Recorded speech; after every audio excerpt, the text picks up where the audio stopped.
大家好，我是马金虎。Bonjour à tous, je suis Ma Jinhu. Aujourd'hui, je voudrais vous apprendre un mot très important, surtout dans le domaine de l'école, et un mot quand même qui est très respecté, une profession très respectée en Chine, qui est le terme Lao Shi.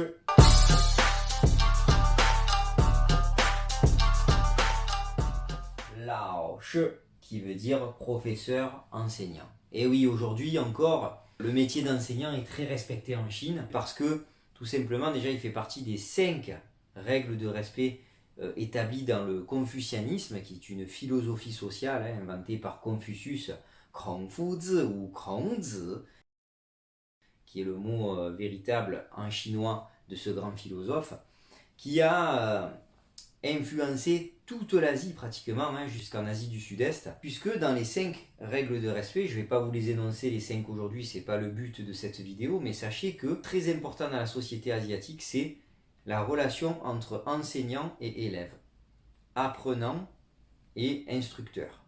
Donc ça peut aller de l'enseignement à l'école jusqu'au maître d'arts martiaux, on en reparlera tout à l'heure, mais tout ce qui est enseigner, instruire, éduquer, et la personne qui apprend doit respecter bien sûr son enseignant. Ici, dans Lao Shi, déjà c'est le terme le plus connu.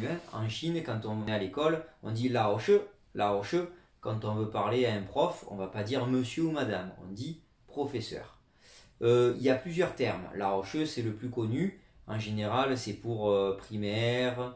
Ça peut être aussi, c'est le terme que l'on utilise pour s'adresser à un professeur aussi de façon globale dans le milieu éducatif. Ça peut être aussi quelqu'un qui fait des réparations dans un collège et lycée. Par respect, on va l'appeler Lao Shi. Après, on sait très bien que c'est pas un professeur, mais c'est par respect parce que souvent il est plus âgé que nous. Ensuite, vous avez aussi en collège et lycée Lao Shi. Après, en tant que métier, profession, Lao Shi, oui, c'est le terme générique, mais après vous avez vraiment Jiao Shi, qui veut dire professeur dans le domaine scolaire, mais vraiment pour dire voilà, je suis enseignant. Jiao Shi, ça va en gros jusqu'au lycée, puisque à l'université en général ils ont le terme Jiao Shou pour l'université, pour dire professeur à la fac, à l'université. Et on verra tout à l'heure, un peu plus tard, il y a un terme pour dire maître aussi, pas le maître à l'école primaire, ça va être vraiment le maître en arts martiaux. Bon, attention, souvent des élèves me disent sensei. Sensei, c'est du japonais, ça veut dire professeur et maître, mais ça vient du mot monsieur en chinois qui se dit xianshen. Et là, ça a donné sensei en japonais. Le terme sensei, qui veut dire normalement monsieur, mais qui en japonais est devenu maître ou professeur. Voyons l'étymologie. Vous avez ici Lao, qui veut dire vieux, vieille. Alors nous, de suite, vieux, vieille, des fois c'est un peu péjoratif. Alors bien sûr, dans l'histoire de la Chine, pour enseigner, avant quand on était enseignant, surtout il y a très longtemps, à l'époque des empereurs, il fallait des années et des années d'études, donc déjà quand on arrivait à 25-30 ans, c'était déjà vieux pour l'époque. Mais c'est aussi le vieux, vieille de honorable, respectable. Donc ici, au niveau de l'étymologie, vous avez tout ceci, c'est ce que l'on appelle la clé de la vieillesse, sachez-le.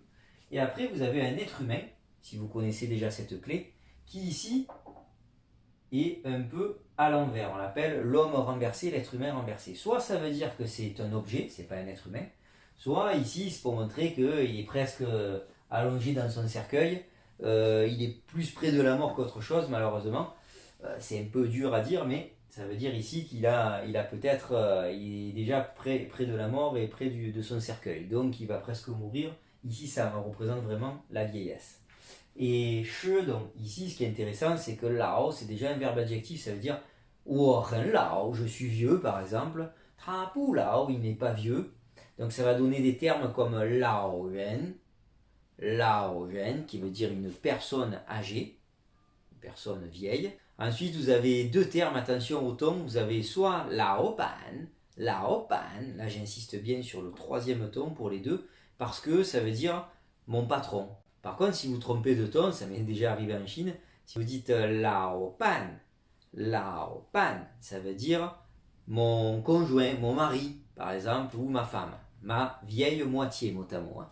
Donc là, bien sûr, si vous dites ça au lieu du patron, ça peut faire rigoler. Toujours dans le domaine familial, vous avez Lao Po. Lao Po, ça veut dire ma femme. Et Lao Tao, vieille tête, mot à mot, ça veut dire soit une personne âgée aussi, un vieux, soit ça peut vouloir dire selon les contextes, mon père ou mon mari. Ensuite, ça a donné des noms d'animaux respectés parce que dans le zodiaque ou dans l'histoire de la Chine, ce sont des animaux respectés. Par exemple, le premier animal du zodiaque chinois, c'est le rat ou la souris, donc on l'appelle Lao Shu.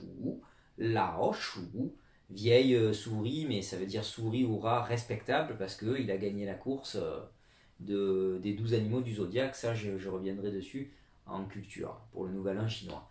Et Lao Hu, qui faisait partie des animaux les plus respectés à l'époque et qui est toujours respecté puisqu'il est dans les 12 animaux du zodiaque, le tigre. Vieux tigre, ça veut dire tigre respectable, honorable. Vous avez le nom d'un grand philosophe chinois qui est à l'origine du taoïsme, Lao Tzu. Lao Tzu. Les caractères sont en haut à droite. Qui en fait veut dire vieux, vieil enfant, ça veut dire le vieux en gros. Mais c'est respectueux. Ensuite, vous avez le terme Lao Tia, qui veut dire ma vieille maison, c'est quand vous parlez de votre ville, région ou pays natal. Vous avez le terme Lao Wai que vous entendrez souvent en Chine, qui veut dire vieil étranger, le vieux de l'extérieur, mais là c'est vieux dans le sens respectable, personne qui vient de l'extérieur de mon pays, donc un étranger. Lao Wai, vous l'entendrez souvent dans les rues en Chine. Et j'en avais déjà parlé dans la leçon sur le nom de famille, Lao Bai Xing. Lao Bai Xing, les 100 vieux noms de famille, ça veut dire nous les Chinois, puisqu'il y a peu de noms de famille en Chine. Passons maintenant à Shi dans Lao. Shi veut dire maître. Donc maître d'école, mais ici ça va être plutôt le maître d'arts martiaux. Bien sûr, on ne dit pas que Shi tout seul, on va dire Shifu. Shifu. Attention, il y a deux termes. Le premier, Shifu. Selon le caractère, le ton un peu disparu, il est neutre. On ne fait plus trop la distinction entre le premier Shifu, qui veut dire un maître, et l'autre Shifu, qui veut dire aussi maître des fois, mais aussi une personne que vous respectez, qui vous rend service. Par exemple, un chauffeur de taxi, un chauffeur de bus. Souvent pour les chauffeurs, au lieu de dire bonjour monsieur, on dit Shifu ni hao. Shifu ni hao. On sait que c'est pas un maître d'arts martiaux. Mais c'est comme un peu à Marseille, comme je viens de Marseille, un peu à Marseille, quand on dit chef, vous pouvez me déposer là s'il vous plaît, parce que ça fait un peu loin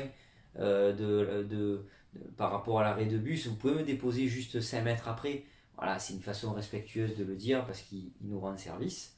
Mais en Chine, ils l'ont aussi ce terme. Mais sinon, la plupart du temps, c'est dans les arts martiaux, ça veut dire maître. Shifu. Donc vous faites en général ce geste, Shifu. Shifu. Bien sûr, le plus connu, c'est dans le dessin animé Kung Fu Panda. C'est maître Shifu. Attention, ils ont fait un pléonasme, ça veut dire maître. Mais bon, bien sûr, on n'est pas censé savoir que Shifu et non Shifu, la vraie prononciation c'est Shifu, veut dire maître. Et oui, c'est bien le fameux pandarou dont je parle, et non le rat, parce que très souvent on pensait que dans Kung Fu Panda, même moi au début, il ressemble plutôt entre un raton laveur et un rat, mais en fait c'est un pandarou. Ce n'est pas le panda géant qui est noir et blanc, c'est le pandarou. Et il s'appelle Shifu, maître. Quelles sont les petites expressions qu'on peut trouver à part Shifu? Vous avez le terme Shifan dans les expressions Shifan Da Xue et non Shifan qui veut dire manger, attention. Shifan Da Xue qui sont les universités que nous on appelle les écoles normales. École normale supérieure par exemple. École normale. Donc Shifan Da Xue, ce sont des écoles normales. Beijing Shifan Da Xue par exemple, l'école normale de Pékin et autres. Souvent vous l'entendrez comme ça. Mot à mot ça veut dire che, donc maître, enseignement, là ici pédagogique, et fan ça veut dire qui suit un modèle, un entraînement. À très bientôt, j'espère que ça vous a plu et que vous avez appris plein de choses. C'est très intéressant et encore j'en reste là parce qu'il y a tellement de choses à dire sur le mot enseignant, professeur. En tout cas, je vous donne rendez-vous pour d'autres vidéos. 再见. À bientôt sur ma chaîne et n'oubliez pas de partager et de liker.